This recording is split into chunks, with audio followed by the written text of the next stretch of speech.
My parents kicked me out at 18. My parents kicked me out the day I turned 18, no warning. My dad just handed me a bag with my clothes and said, "You are an adult now, figure it out." Just like that. I was homeless. The only person who helped me was my grandma. She lived in a tiny apartment, but she let me sleep on her couch.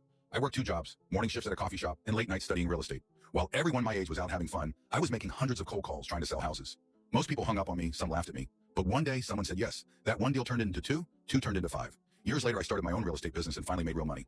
Then one night, my phone rang. It was my mom. She said my dad lost his job and they could not afford my little brother's college tuition. Then she said, "You need to help. You are family. Family. The same family that kicked me out with nowhere to go." So I reminded her of something my dad told me that night. "You are adults now.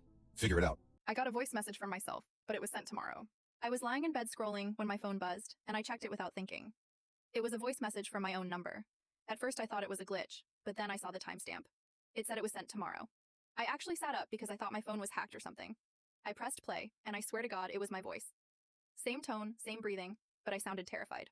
The message said, "Do not open the door, no matter what it says." Right when it ended, someone knocked on my door. Slow, heavy knocks that shook the frame.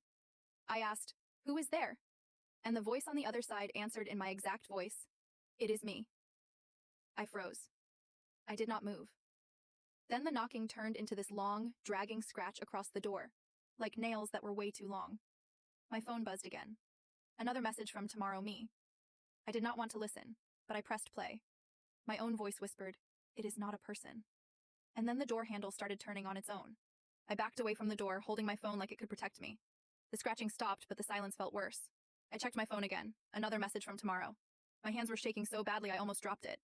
The message said, "Do not let it see your face." I did not understand what that meant until I saw something move. A shadow slid under the door, thin, jointed wrong, like it was crawling on elbows. I covered my mouth to stop myself from making noise. The shadow pulled back, and I slowly walked into the living room, trying to stay quiet. Every corner looked darker than usual, like the shadows were thicker. Then I saw it. Something tall was standing in the far corner, completely still. I could not see its face, but I knew it was looking at me. My phone buzzed again. I checked it, and the message said, "It hides in the corners, do not run, it chases movement." I looked back up, and the thing in the corner twitched. Just a tiny movement, but enough to show it was real. I stepped back, and it stepped forward. I kept my eyes on it, trying not to breathe too loud. When it stepped into the light, I felt my whole body go cold. It had my face, but stretched, wrong, smiling like the skin did not fit. I checked my phone again, desperate for something, anything. Another message from Tomorrow. My voice sounded broken, like I had been crying for hours. It said, "Once it finds you, it does not leave." The thing tilted its head, the smile widening, and whispered in my exact voice, "You finally see me." I stumbled backward, and it took another step, moving like its bones were bending the wrong way. My phone buzzed one last time. I checked it with shaking hands. The final message from Tomorrow Me said, "I tried to stop this, but it always finds us." I looked up, and the thing was inches from my face, still smiling. It whispered, "See you tomorrow," and the lights went out. There is a man in every photo on my phone, and I never saw him in real life. I was cleaning out my phone gallery when I noticed something weird in a picture I took last week. It was just a selfie in my living room. Nothing special, except there was a man standing behind me. Tall, blurry, like he was mid-step. I swear he wasn't there when I took it. I zoomed in, thinking it was a reflection or a shadow, but the more I zoomed, the clearer his face got, pale, eyes wide open, staring directly at the camera. I checked the metadata, thinking maybe the photo glitched, but everything looked normal. I tried to laugh it off, but then I scrolled to another picture, one from 2 months ago, and he was there too. Same man, same expression, same distance behind me. I checked a third photo, a fourth. He was in all of them. My stomach dropped because I realized something. He wasn't getting closer, but I was. Every photo, I was a little closer to him, and then my phone buzzed with a notification. New photo saved. I hadn't taken one. I opened the new photo with shaking hands. It was a picture of me sleeping, taken from inside my bedroom. The man was standing right next to my bed, leaning over me like he was listening to my breathing. I checked the timestamp. It was taken 4 minutes ago. I ran to my bedroom, heart pounding, but the room was empty. I checked the closet, under the bed, behind the curtains. Nothing. I locked myself in the living room and checked my phone again.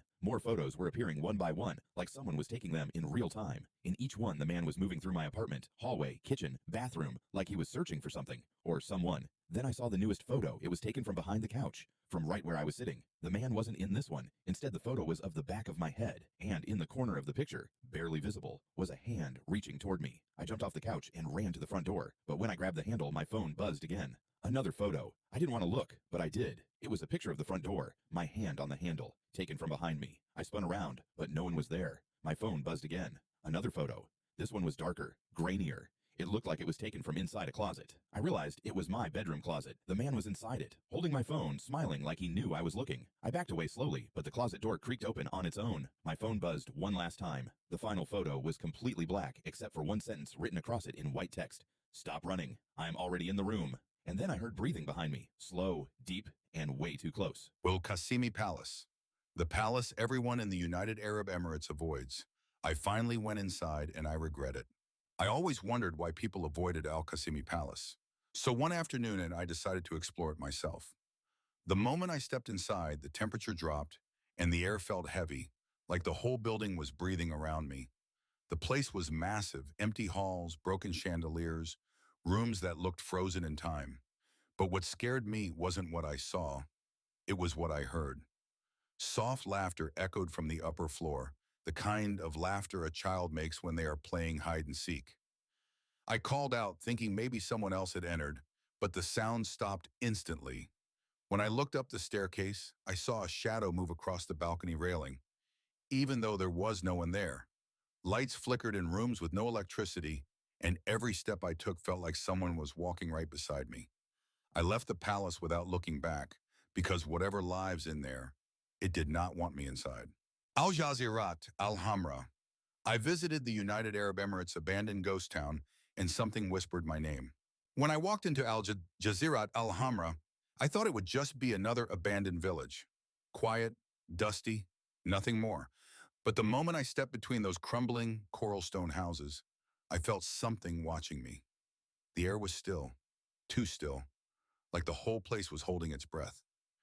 As I moved deeper into the ruins, I heard footsteps behind me, slow and deliberate, matching my pace even though I was completely alone. I tried to convince myself it was the wind, but then I heard it. Someone whispering my name from inside one of the collapsed homes. The voice was close, right behind me, but when I turned, there was nothing but empty sand and broken walls. The sun was setting, shadows stretching across the village, and suddenly the silence felt alive. I did not walk out. I ran, and even then, I swear I heard those footsteps chasing me until I reached my car. The day I turned 18, my parents kicked me out. No warning, no conversation. My dad tossed a small bag with my clothes by the door and said, "Congratulations, you're an adult now. Go figure your life out." Just like that, I was out. No savings, no plan, no place to sleep. The only person who answered my call that night was my grandma. She lived in a tiny one-bedroom apartment and barely had enough money for herself, but she told me something I'll never forget. "Come here, we'll figure it out together." I slept on her old couch for almost 2 years while everyone my age was going to parties. I was waking up at 5 in the morning, working at a coffee shop, cleaning tables, washing dishes, doing anything for minimum wage. But every night, after work, I was studying. I became obsessed with real estate. I watched videos, read books, and studied listings until 2 in the morning. Eventually, I got my real estate license. At first, nobody trusted me. I was 20 years old, driving a beat-up car, wearing the same cheap suit. To every meeting, I made hundreds of cold calls a day. Most people hung up, some laughed. But one day, someone said yes, then another. One deal turned into two, two turned into 5. Years passed, and suddenly the kid who got thrown out of his house was running his own real estate business.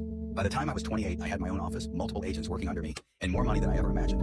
Then one night, my phone rang. It was my mom, the same mom who hadn't called in years. Her voice was soft, nervous. "Your dad lost his job. We're struggling right now." Then she said what she really called for.